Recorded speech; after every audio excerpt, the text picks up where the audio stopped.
You know guys, napakatagal ko nang hindi napapalipad tong Kutai A505 yata to. Kutai Cub A505. I think yung wingspan niya is around 500 millimeter or half meter. So napakatagal nang nakastock to. And you know nga, as I have mentioned in my previous vlogs, because during the past months we have but a very bad weather, typhoon season. So now sunny season, summer.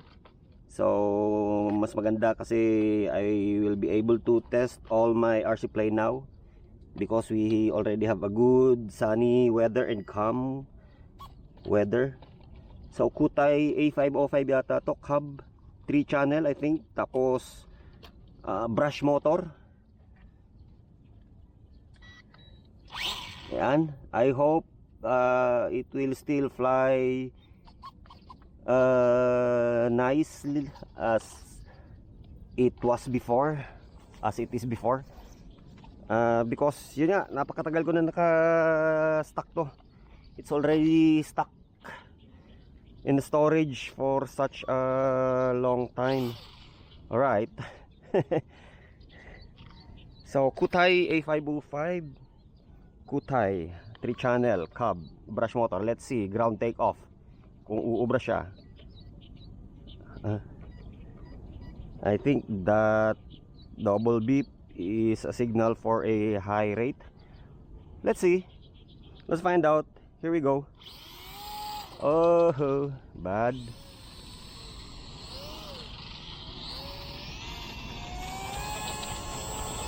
Oh yeah, nice. Ayos pa rin. Nice pa rin sa ground takeoff. Oh, nice. 3 channel siya guys, without aileron. Only elevator and the rudder. Nice. At it's noisy due to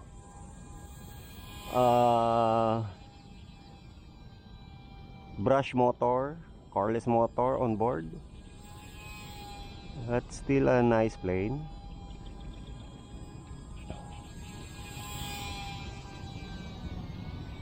Very nice, very easy to fly. Look at this guys.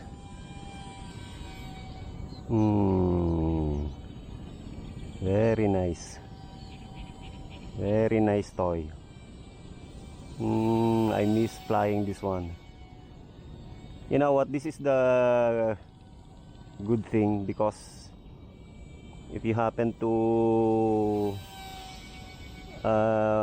stuck your toy like this one, it's like flying for the first time again when you fly it again. You know, the excitement is already, I mean the excitement is there, the excitement, because yun nga, it's like flying for the first time again. Kind of.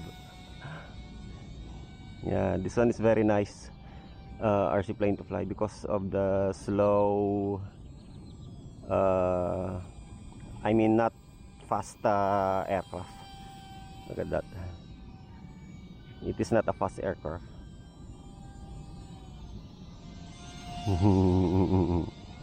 Nice. 500 milliamperes battery, by the way.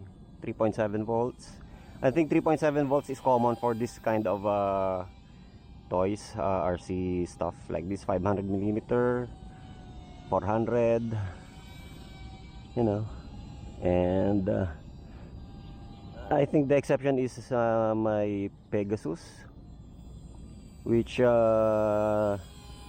operates and run on 3.7 volts, but it has a brushless motor.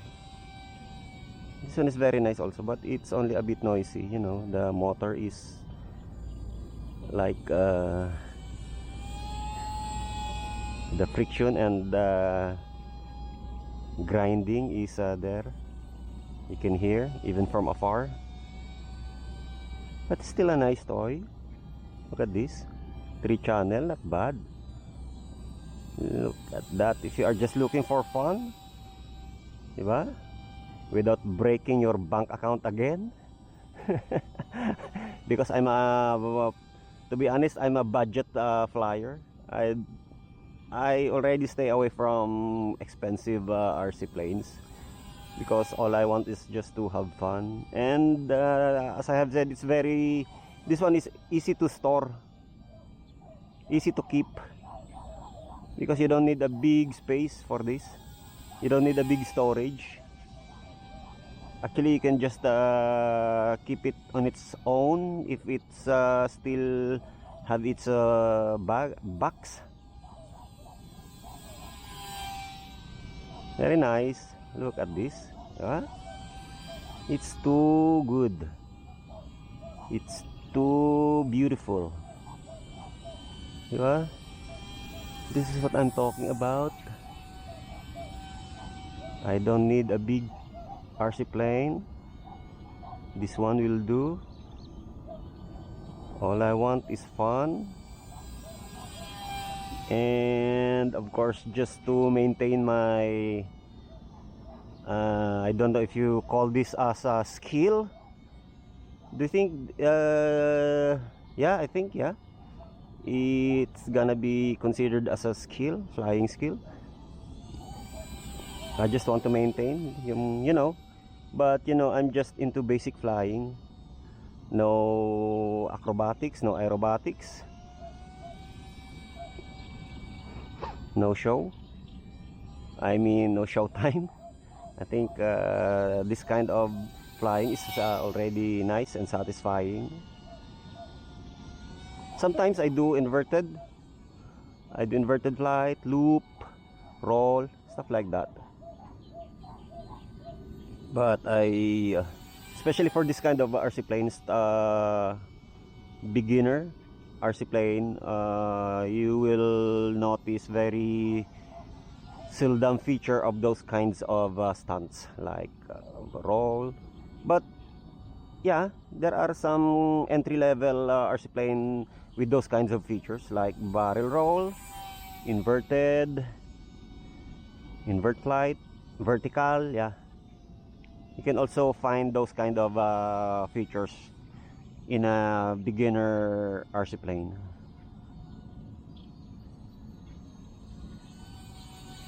Yeah, look at this. It's very fun to fly. Look. And it rotates, it turns,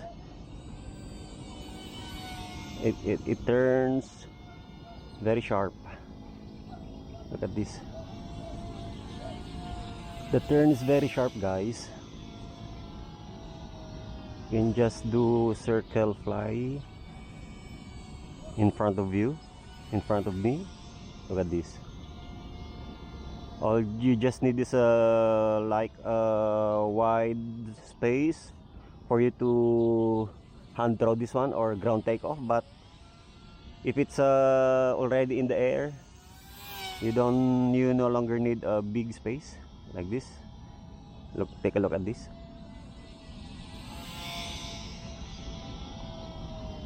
You know, it's very fun, and the flight time is very long. I think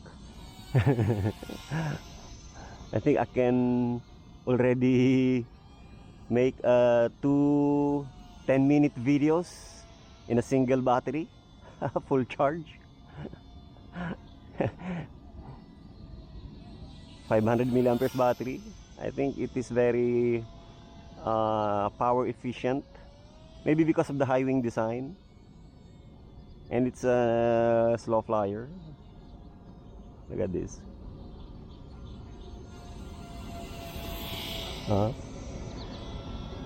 There's a truck coming.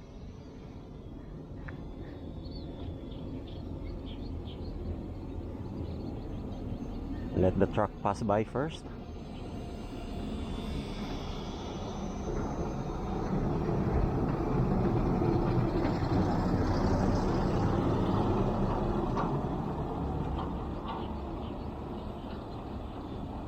Yeah. Because this road is still under construction. There's a bridge ahead which is still undergoing construction. Ooh, nice. I think it's time to land. Don't touch the lamppost. Why? What's wrong? What's wrong? What's wrong? What's wrong, baby? Oh no, that's a problem.